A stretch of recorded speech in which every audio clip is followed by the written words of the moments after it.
Assalamualaikum warahmatullahi wabarakatuh. Saya Rifari Alsam, ketemu lagi di channel YouTube saya. Terima kasih atas eh, teman-teman semua masih mau mendengarkan informasi-informasi dari saya, dan terima kasih juga yang sudah memberikan like dan mensubscribe di channel YouTube saya ini.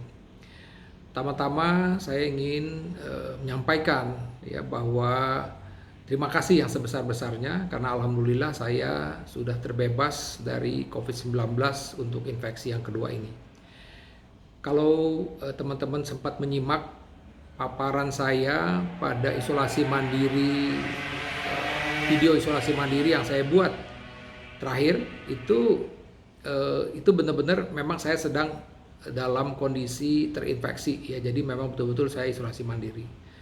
Nah, pada kesempatan ini saya ingin berbagi di awal penyakit ini dan bagaimana saya melewati hari-hari sakit saya, dan alhamdulillah saya dinyatakan sembuh COVID-19 dalam 7 hari, dalam 1 minggu.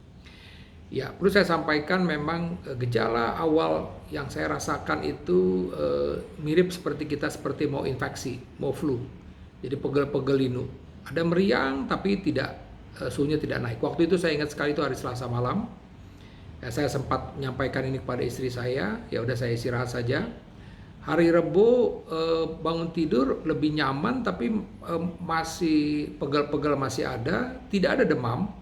Tapi saya sudah merasakan panas di hidung saya. Jadi bersin, ada mulai bersin-bersin. Ya, tapi tidak keluar pilek, tapi merasa panas di hidung saya. Saya hari Rabu masih coba beraktivitas, tapi mengurangi aktivitas. Kemudian karena merasa kok belum seger juga, ya saya saat itu hanya mengkonsumsi vitamin seperti biasa tentunya. Dan kemudian saya putuskan hari Kamis saya bed rest saja di rumah, hanya tidur saja di rumah, ya istirahat saja di rumah, berharap kalau ini hanya flu biasa mestinya lebih seger. Ternyata memang kenyataannya nggak banyak perubahan, ya masih aja ada pegel-pegel walaupun tidak demam, tidak batuk dan tidak sesak. Dan akhirnya saya memutuskan Jumat pagi saya melakukan swab PCR. Saya memang langsung memutuskan swab PCR karena ya bisa saja jangan-jangan memang saya terinfeksi COVID begitu. Jadi saya tidak memulai dengan swab antigen, saya langsung saja swab PCR. Ya karena memang kan saya masih sibuk, masih mempunyai berbagai macam kegiatan ya. Tapi walaupun saya jelas rasanya tidak terpapar dengan seseorang yang diketahui positif, ya rasanya tidak ada kontak langsung begitu. Dan akhirnya benar, hari Jumat sore saya mendapat kabar bahwa hasil PCR saya positif dengan CT 14,3. Tentu buat saya ini sesuatu yang cukup mengkhawatirkan dalam tanda petik, karena CT 14,3 itu menunjukkan jumlah virus yang cukup besar. Ya tentu saat itu ya segera saya menyampaikan kepada beberapa teman ya yang kontak dan juga ke sekretaris untuk dilakukan tracing orang-orang yang kebetulan kontak dengan saya beberapa hari terakhir. Walaupun alhamdulillah baik itu di kantor ya dan juga di teman-teman yang sempat kontak, alhamdulillah semua tracingnya negatif. Jadi berarti saya memang alhamdulillah saya dan teman-teman saya melakukan protokol kesehatan dengan baik, sehingga saya tidak menularkan kepada mereka karena infeksi virus ini. Dan saat itu sore itu saya langsung berkonsultasi dengan teman saya ya, teman saya dokter penyakit dalam konsultan paru dan juga dokter spesialis paru konsultan. Dan sore itu saya mendapatkan obat langsung ya.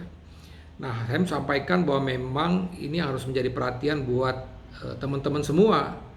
Ya, kuncinya adalah kita harus mendapatkan obat itu ya sesuai dengan arahan dokter. Ya, walaupun saya juga mengetahui obatnya, kemudian saya juga ya bisa membaca juga bagaimana penoban terlaksana, tetap saya posisi saya sebagai pasien, saya juga bertanya kepada yang lebih ahli yang sehari-hari memang berkecimpung dengan kasus-kasus ini setiap hari begitu.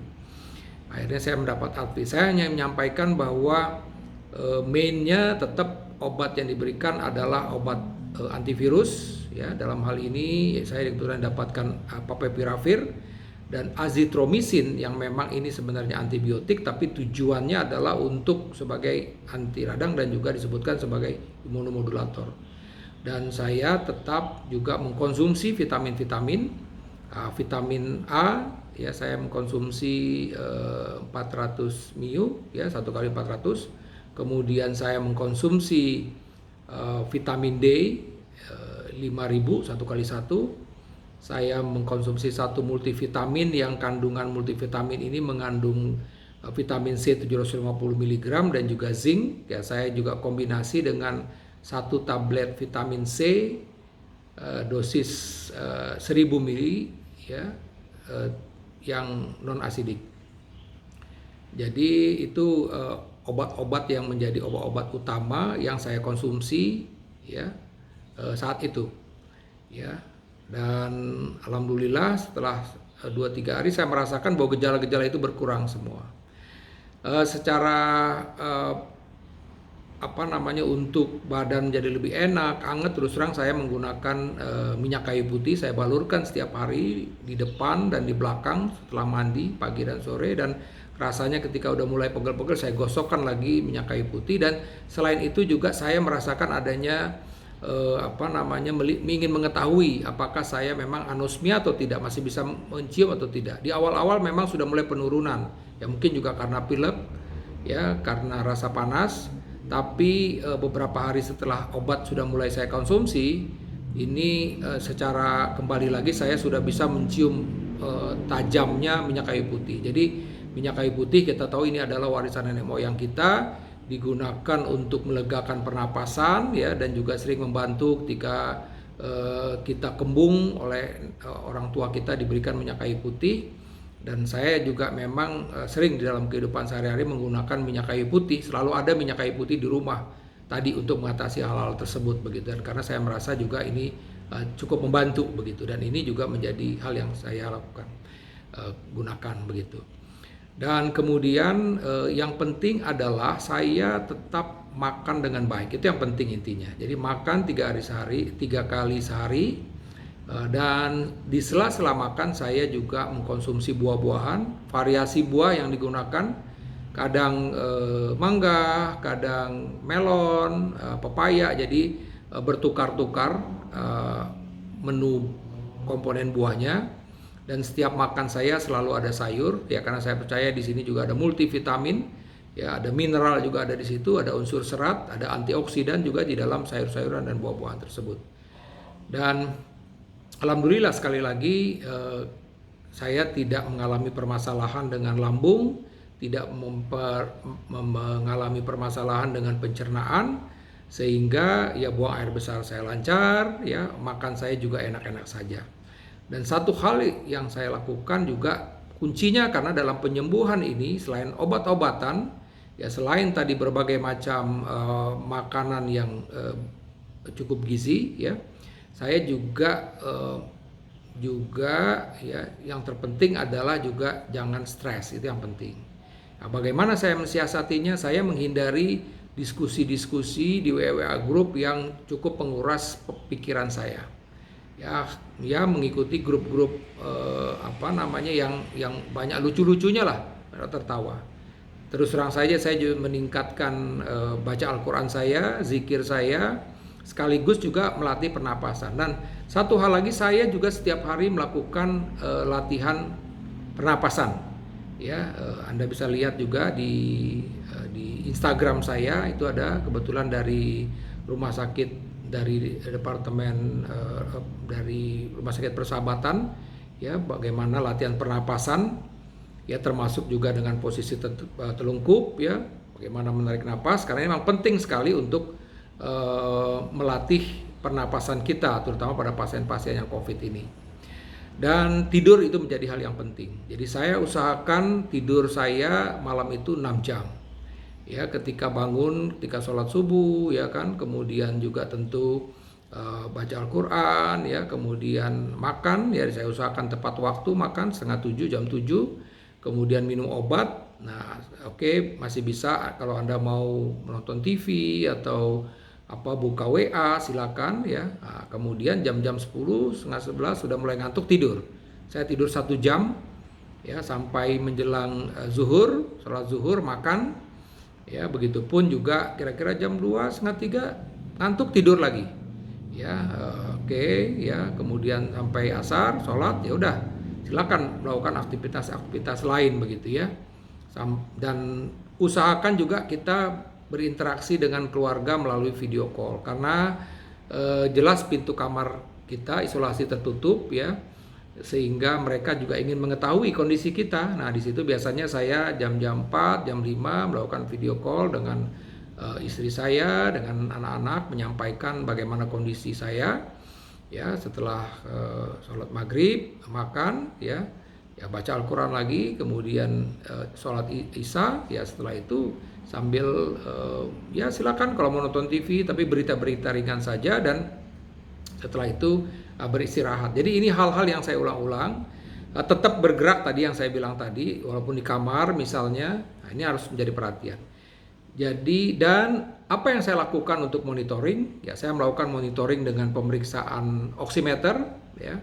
Saya rasa sebagian dari masyarakat kita juga punya oximeter ini, ya. Tentu kita lihat nadi saya, kemudian juga melihat saturasi saya, ya. Kemudian juga saya, walaupun saya rasa ini tidak demam, tapi saya tetap pastikan dengan pemeriksaan temperatur, ya, minimal 1 kali sehari, dan ternyata alhamdulillah 36, 36,1, 36,2, dipastikan bahwa memang saya tidak demam.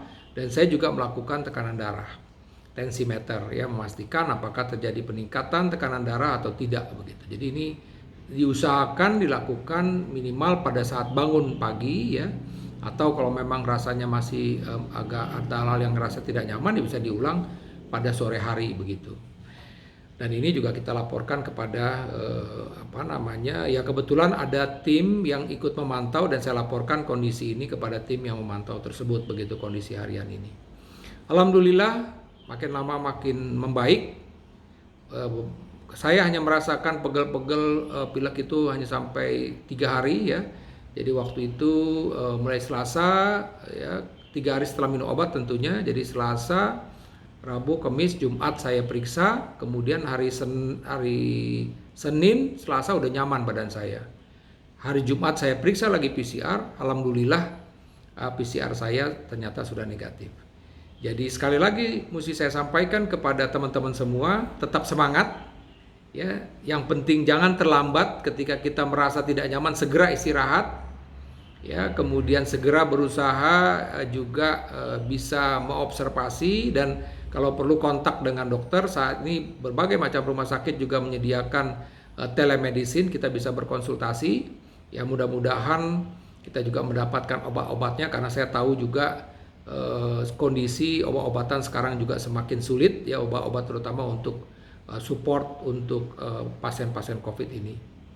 Demikian cerita saya, mudah-mudahan ada hal-hal baik yang didapat dari cerita ini. Dan saya berharap bahwa ketika teman-teman semua atau keluarga kita mengalami infeksi ini, terpapar oleh COVID ini, dan kebetulan memang harus isolasi mandiri, mudah-mudahan dengan tetap sabar, ya, tetap tawakal, ya, dan juga tidak stres, dan mengkonsumsi obat-obatan, dan tetap makan dengan baik, istirahat yang cukup, insya Allah kita bisa lolos dari penyakit ini dan keluar dari isolasi mandiri dalam keadaan sehat. Lebih dan kurangnya saya mohon maaf. Wabillahi taufiq wal hidayah. Assalamualaikum warahmatullahi wabarakatuh. Sampai ketemu pada video saya berikutnya.